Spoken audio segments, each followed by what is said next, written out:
नमस्कार दोस्तों, आज हमारी गीता का तृतीय अध्याय प्रारंभ होता है। उससे पहले आप लोगों से अनुरोध है, अगर आप चैनल पे न्यू हैं तो चैनल को जरूर सब्सक्राइब करें, बेल आइकन को प्रेस करें और गीता के प्रथम और द्वितीय अध्याय को भी अवश्य सुनें। और इस अध्याय के बाद आप तृतीय अध्याय का महात्म एवं संपूर्ण गीता का महात्म भी अवश्य सुनें, जिससे आपको गीता के पाठ का फल प्राप्त हो। तो हम गीता के तृतीय अध्याय प्रारंभ करते हैं, जिसका प्रारंभ यहाँ से होता है, जिसमें आपको तीसरे अध्याय में कर्म योग के बारे में श्री कृष्ण ने अर्जुन से संवाद किया, जिसका प्रारंभ अब होता है। अर्जुन बोले, हे जनार्दन, यदि आपको कर्म की अपेक्षा ज्ञान श्रेष्ठ मान है तो फिर हे केशव, मुझे भयंकर कर्म क्यों लगाते हो? आप मिले हुए वचनों में मेरी बुद्धि को मानो मोहित कर रहे हैं, इसलिए उस एक बात को निश्चित करके कहिए जिससे मैं कल्याण को प्राप्त हो जाऊं।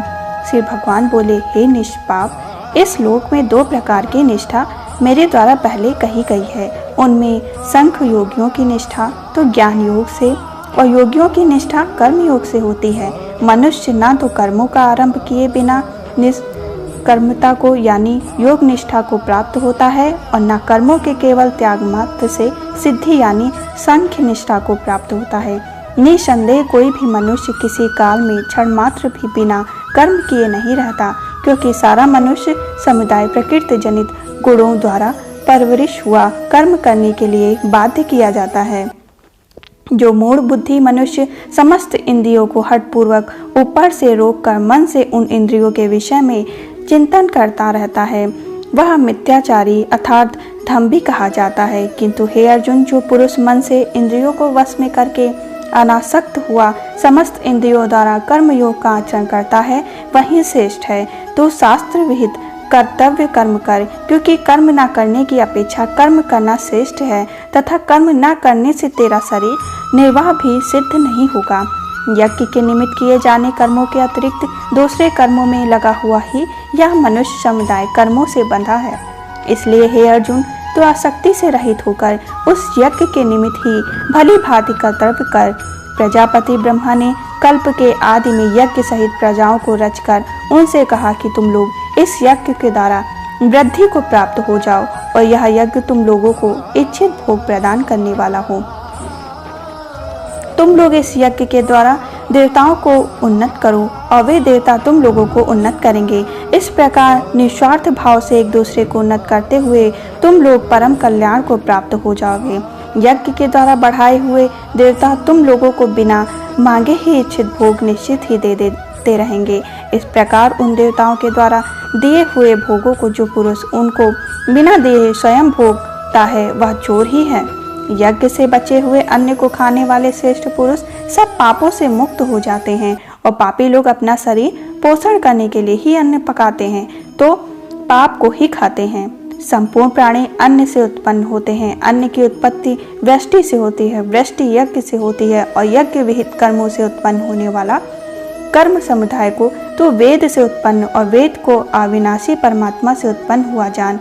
इससे सिद्ध होता है कि सर्वव्यापी परम अच्छा परमात्मा सदा ही यज्ञ में प्रतिष्ठित है। हे पार्थ, जो पुरुष इस लोक में इस प्रकार परंपरा से प्रचलित षष्टि चक्र के अनुकूल नहीं बरतता अर्थात अपने कर्तव्य का पालन नहीं करता, वह इंद्रियों के द्वारा भोगों में रमण करने वाला पाप पुरुष व्यर्थ ही जीता है। परंतु जो मनुष्य आत्मा में ही रमण करने वाला और आत्मा में ही तृप्त तथा आत्मा में ही संतुष्ट है, उसके लिए कोई कर्तव्य नहीं है।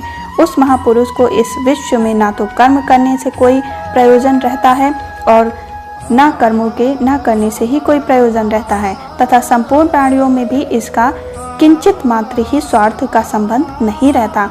इसलिए तू निरंतर आसक्ति से रहित होकर सदा कर्तव्य कर्म को भली भांति करता रहे, क्योंकि आसक्ति से रहित होकर कर्म करता हुआ मनुष्य परमात्मा को प्राप्त होता है। जनाकदि ज्ञान जन भी आसक्ति रहित कर्म द्वारा ही परम सिद्धि को प्राप्त हुए थे। इसलिए तथा लोक संग्रह को देखते हुए तू कर्म करने को ही योग्य है, अर्थात तुझे कर्म करना ही उचित है। श्रेष्ठ पुरुष जो जो आचरण करता है, अन्य पुरुष भी वैसा वैसा ही आचरण करते हैं। वह जो कुछ प्रमाण कर देता है, समस्त मनुष्य समुदाय उसके अनुसार बरतने लग जाता है।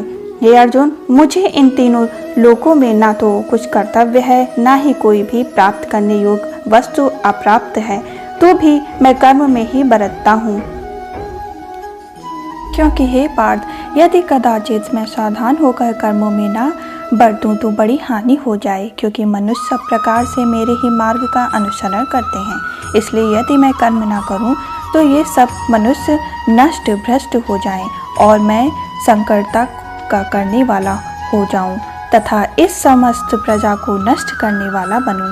हे भारत, कर्म में आसक्त हुए अज्ञानी जन जिस प्रकार कर्म करते हैं, आसक्ति रहित विद्वान भी लोक संग्रह करना चाहता हुआ उसी प्रकार कर्म करे।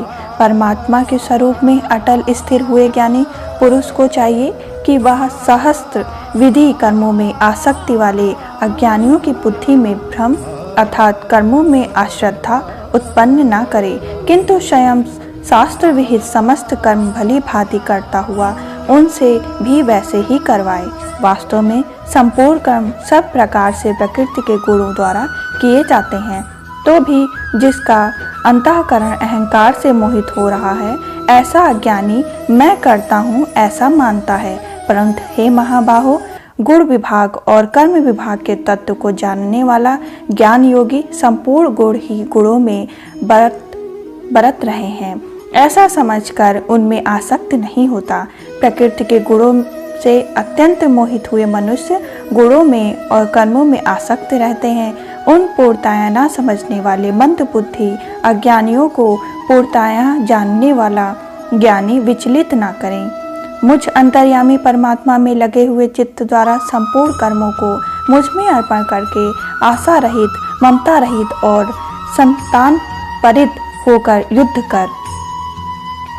जो कोई मनुष्य दोष दृष्टि से रहित और श्रद्धा युक्त होकर मेरे इस मत का सदा अनुसरण करते हैं, वे सभी संपूर्ण कर्मों से छूट जाते हैं। परंतु जो मनुष्य मुझ में दोषारोपण करते हुए मेरे इस मत के अनुसार नहीं चलते, उन मूर्खों को तू संपूर्ण ज्ञानों में मोहित और नष्ट हुए ही समझ। सभी प्राणी प्रकृति को प्राप्त होते हैं, अर्थात अपने स्वभाव के परवश हुए कर्म करते हैं। ज्ञानवान भी अपनी प्रकृति के अनुसार चेष्टा करते हैं, फिर इसमें किसी का हट क्या करेगा। इंद्रियां इंद्र के अर्थ में अर्थात प्रत्येक इंद्रियां के विषय में राग और द्वेष छिपे हुए स्थित हैं। मनुष्य को उन दोनों के वश में नहीं होना चाहिए, क्योंकि वो दोनों ही इसके कल्याण मार्ग में विघ्न करने वाले महान शत्रु हैं। अच्छी प्रकार आचरण में लाए हुए दूसरे के धर्म से गुण रहित भी अपना धर्म अति उत्तम है। अपने धर्म में तो मरना भी कल्याणकारक है और दूसरे का धर्म भय को देने वाला है। अर्जुन बोले, हे कृष्ण, तो फिर यह मनुष्य स्वयं न चाहता हुआ भी बलात् लगाए हुए कि भांति किससे प्रेरित होकर पाप का आचरण करता है। श्री भगवान बोले, रजोगुण से उत्पन्न हुआ यह काम ही क्रोध है, या बहुत खाने वाला अर्थात भोगों से कभी ना अघाने वाला और बड़ा पापी है। इसको ही तू इस विषय में वैरी जान। जिस प्रकार धुएं से अग्नि और मैल से दर्पण ढका जाता है तथा जिस प्रकार से जेड़ से गर्भ ढका रहता है, वैसे ही उस काम के द्वारा यह ज्ञान ढका रहता है। और हे अर्जुन, इस अग्नि के समान कभी न पूर्ण होने वाले काम रूप ज्ञानियों के नित्य वैरी के द्वारा मनुष्य का ज्ञान ढका हुआ है। इंद्रियां, मन और बुद्धि ये सब वास स्थान कहे जाते हैं। यह काम इन मन, बुद्धि और इंद्रियों के द्वारा ही ज्ञान को आच्छादित करके जीवात्मा को मोहित करता है। इसलिए हे अर्जुन, तो पहले इंद्रियों को वश में करके इस ज्ञान और विज्ञान का नाश करने वाले महान पापी काम को अवश्य ही बलपूर्वक मार डाल। इंद्रियों को स्थूल शरीर से पर यानी श्रेष्ठ, बलवान और सूक्ष्म कहते हैं। इन इंद्रियों से पर मन है, मन से भी पर बुद्धि है, और जो बुद्धि से भी अत्यंत पर है वह आत्मा है। इस प्रकार बुद्धि से पर अर्थात सूक्ष्म, बलवान और अत्यंत श्रेष्ठ आत्मा को जानकर और बुद्धि के द्वारा मन को वश में करके, हे महाबाहो, तो इस काम रूपी दुर्जय शत्रु को मार डाल। इस प्रकार श्री कृष्ण अर्जुन संवाद में कर्मयोग नामक तृतीय अध्याय संपूर्ण हुआ। अगर आपको यह पाठ बहुत ही अच्छा लगा और आपको गीता के कर्मयोग पाठ का सार समझ में आया तो आप इसके महात्म को भी अवश्य सुने और गीता के महात्म को भी अवश्य सुने, जिससे आपके तृतीय अध्याय का फल आपको प्राप्त हो। चैनल पर न्यू है तो चैनल को जरूर सब्सक्राइब करें, बेल आइकन को प्रेस करें। जय श्री हरि कृष्ण, जय श्री हरि विष्णु। आप इस पाठ को सुने और दूसरों में जरूर शेयर करें। हम फिर मिलेंगे चतुर्थ अध्याय के संग, तब तक के लिए नमस्कार।